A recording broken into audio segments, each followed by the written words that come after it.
Le 1er juin 1958, la 4e République entame l'étape finale de son existence. Le général de Gaulle est investi comme président du Conseil par le président de la République, René Coty, au terme d'une intense crise politique. Après une traversée du désert de plus de 12 ans, le général retrouve ainsi la direction du pays. Pourtant, après la dissolution de son parti, le RPF, en 1953, peu s'attendaient à un tel renversement de fortune pour le général. Seul le niveau d'instabilité et d'incompétence atteint par la 4e République, qui n'est autre au fond que la bonne vieille 3e République prolongée au-delà de toute raison, explique la soudaineté et l'ampleur de la crise. Pour la comprendre, expliquons d'abord la situation en 1958 en France métropolitaine et en Algérie. La guerre d'indépendance de l'Algérie a commencé à la Toussaint de 1954 par l'insurrection régionale des Aurès, qui s'est transformée en soulèvement général dans le courant de l'année 1955. Élu en janvier 1956 pour trouver un règlement négocié avec le mouvement insurrectionnel, le gouvernement de Front républicain, présidé par le socialiste Guy Mollet, s'enlise rapidement dans la répression. La 4e République est désormais écartelée entre deux dangers mortels. Une guerre qu'elle ne peut pas résoudre sans monter aux extrêmes, et la colère d'une opinion métropolitaine qui ne supporte plus son instabilité gouvernementale. Sur le terrain algérien, l'heure est non moins grave. Les Pieds-Noirs vivent la fin d'un monde dans une amertume croissante et la crainte d'être balayés par l'insurrection. Ils instruisent un procès permanent contre les politiciens de la métropole soupçonnés de préparer l'abandon. Deuxième facteur d'instabilité, le FLN. Battu de plus en plus nettement sur le plan militaire par une armée française qui a engrangé les leçons amères de l'Indochine, le FLN n'en est paradoxalement que plus fort sur le plan politique. Il interdit de fait toute possibilité de développement d'une troisième force algérienne plus encline à la négociation. L'armée, enfin, ébranlée en son tréfonds par le désastre de 1940, humiliée et bafouée une nouvelle fois en 1954 à Dien Bien Phu, croit tenir sa revanche avec l'Algérie. Bien dirigée par des chefs issus de la résistance et de la France libre, Salan, Massu, Bijard, massivement soutenue par les Pieds-Noirs, elle a su se transformer sur le terrain en une force mobile qui ne cesse de marquer des points. Elle devient ainsi peu à peu un État dans l'État, pour la première fois depuis l'affaire Dreyfus. Dès l'été 1957, de lucides acteurs de la vie publique nationale, comme François Mitterrand, avaient jugé la 4e République en sursis, et même le retour du général de Gaulle comme éminemment probable. Mais François Mitterrand n'est pas le seul à penser au général de Gaulle. D'autres forces, moins démocratiques de sentiment, souhaitent également son retour, et pour des raisons sensiblement différentes. Qui veut le retour de Gaulle, en effet, et pourquoi? Les gaullistes de conviction, certes, mais ils ne sont plus un groupe compact. Certains d'entre eux, avec Jacques Chaban-Delmas, leur chef de file, ont, comme les socialistes de Guy Mollet, rallié le Front républicain conçu par Pierre Mendès France à partir de 1955 et sont tous peu ou prou partisans d'une négociation avec le FLN. D'autres, non moins fidèles à la personne du général, comme le sénateur Michel Debré, sont au contraire d'ardents partisans de l'Algérie française. Prudent, le général n'a donné de gage ni aux uns ni aux autres. Plus largement, la droite voit dans le général le patriote qui rétablira l'autorité. L'armée salue en lui le chef de la France combattante. La gauche reconnaît l'adversaire historique de Vichy. Mais ce qui assure la convergence de tous, c'est avant tout une croyance bien ancrée dans le miracle politique que l'effet de Gaulle pourrait assurer. Provoqué par un phénomène de souffle, un désarmement moral des deux communautés en lutte, européenne et musulmane, et aboutir à un compromis autour d'un statut d'autonomie de l'Algérie dans un cadre néanmoins français. Deux hommes, Jacques Soustelle et le général Salan, aussi ambigus l'un que l'autre, seront les chevilles ouvrières de la véritable conspiration qui va aboutir, avec la révolte militaire du 13 mai 1958, à l'opération Résurrection, le retour de Gaulle. Normalien, brillant spécialiste des sociétés précolombiennes, ancien marxiste, Jacques Soustelle s'est rallié au général de Gaulle dès 1940 depuis le Mexique. Il finira la guerre en dirigeant toutes les opérations extérieures du BCRA, les services secrets de la France combattante. Secrétaire général du RPF en 1947, il est tenu par de Gaulle, qui admire son intelligence et sa culture, pour son dauphin, jusqu'à ce jour fatidique de 1952, où Soustelle accepte du président Auriol une mission d'information pour devenir président du Conseil sans même demander l'avis du général de Gaulle. Gouverneur de l'Algérie nommé par Mendès France comme libéral, fin 1954, Soustelle a fini par devenir l'idole des pieds noirs en se faisant l'avocat de la guerre à outrance. De Gaulle s'en servira sans se fier à lui. Plus étrange encore le cas de Salan.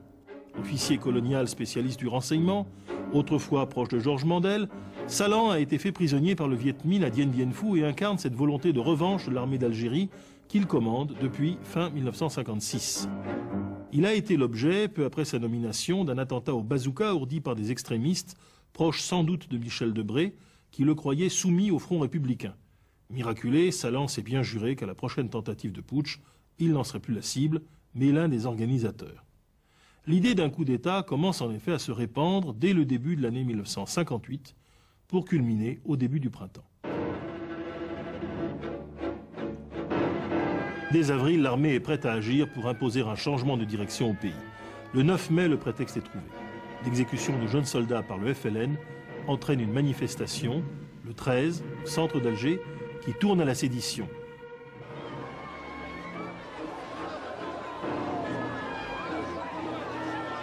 L'armée, qui a soutenu l'émeute, se place le soir même pour ainsi dire à sa tête.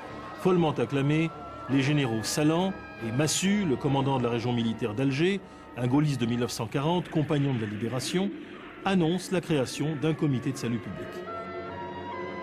Dès le 15, Salan, poussé par Massu, et Soustelle, qui a rejoint Alger, en appelle à la médiation du général de Gaulle. Quelques jours plus tard, pour démontrer la déliquescence du pays, les parachutistes du comité de salut public s'emparent de la Corse quasiment sans coup férir. Dès lors, trois pouvoirs s'affrontent. En Alger, un pouvoir de fait. À Paris, un pouvoir légalement désigné, celui du président du Conseil, le démocrate chrétien Pierre Pflimlin. Enfin, le pouvoir moral du général de Gaulle. Celui-ci avance prudemment ses pions, maintenant et activant ses réseaux, en Alger comme à Paris, à gauche comme à droite. 15 mai, il se déclare prêt à assumer les pouvoirs de la République, mais il ne force pas sa main. C'est Guy Mollet, le secrétaire général de la SFIO, qui donnera le signal de la débandade en se rendant lui-même à Colombey et en assurant au nom de la paix civile le retour du général au pouvoir. Malgré une manifestation monstre à Paris des communistes, des radicaux mendésistes et de la minorité socialiste opposée à Guy Mollet, Pflimlin démissionne. La voie est libre pour que le président René Coty fasse appel au plus illustre des Français. Le 2 juin 1958, le général, qui a été investi la veille, obtient les pleins pouvoirs en métropole et des pouvoirs spéciaux en Algérie. Un processus, dira-t-il, a été engagé qui conduit à réduire la fracture algéroise. La légalité nouvelle commence à effacer la sédition. Quelques mois plus tard, en novembre, dans un pays qui retrouve peu à peu une certaine sérénité, le général de Gaulle fait adopter une nouvelle constitution, celle de la Ve République, et obtient dans la foulée une très large majorité aux législatives qui suivent immédiatement. La page est tournée pour les contemporains. Elle ne le sera pas pour ses adversaires républicains de gauche, François Mitterrand, Pierre Mendès France ou Gaston Defferre, qui se sont opposés au ralliement de Guy Mollet. L'est-elle aujourd'hui? La question demeure. De Gaulle a-t-il opéré un coup d'État? A-t-il prêté la main à la subversion, même à une sorte de coup d'État permanent, comme l'en accusera François Mitterrand en 1964? À cette question, on doit répondre non. Le 13 mai n'est pas la machine infernale diaboliquement réglée par un artificier machiavélique. La 4e République est déjà morte à la fin de l'hiver 1958, et ce qui se prépare ensuite, c'est la perspective d'une anarchie croissante. Et tout, jusqu'à l'investiture parlementaire du 28 mai, pouvait encore basculer, laissant le général de Gaulle impuissant face à une montée aux extrêmes qu'il n'avait nullement ourdie. Aussi son exclamation « Ai-je l'air d'un dictateur à mon âge ?» touche-t-elle d'emblée les Français par sa justesse.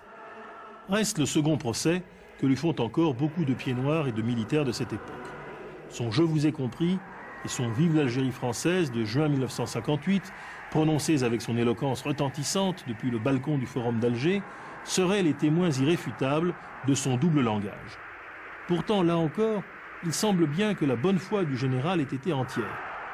Intoxiqué par le climat d'enthousiasme en Alger, le général a sincèrement cru sur le moment que son charisme pourrait lui permettre de proposer au FLN une paix des braves qui conférerait à ce mouvement assez vite l'essentiel de l'influence politique en Algérie, mais dans un cadre demeuré français. Un an plus tard, il y faut déchanter, le FLN a écarté le notable modéré qu'était Ferhat Abbas, il ne transigera pas. Dès lors, l'absence de forces intermédiaires algériennes et l'ampleur de la sédition militaire coloniale qui aboutit, avec le concours de Soustelle et de Salan, mais ni de Massu ni de Bijar, à la création de l'OAS, l'obligent à presser le pas. Car dès ce moment, ses priorités sont ailleurs. Moderniser le pays, le doter de l'arme nucléaire, engager le duel avec les États-Unis en Europe, terminer le chantier des institutions, l'Algérie y sera sacrifiée.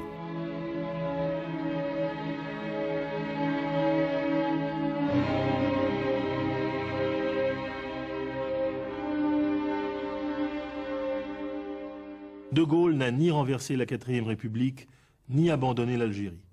Syndic de faillite d'une longue accumulation d'erreurs, où il avait d'ailleurs sa part, le général a su montrer en 1958, comme en 1940, une résolution et un courage sans exemple.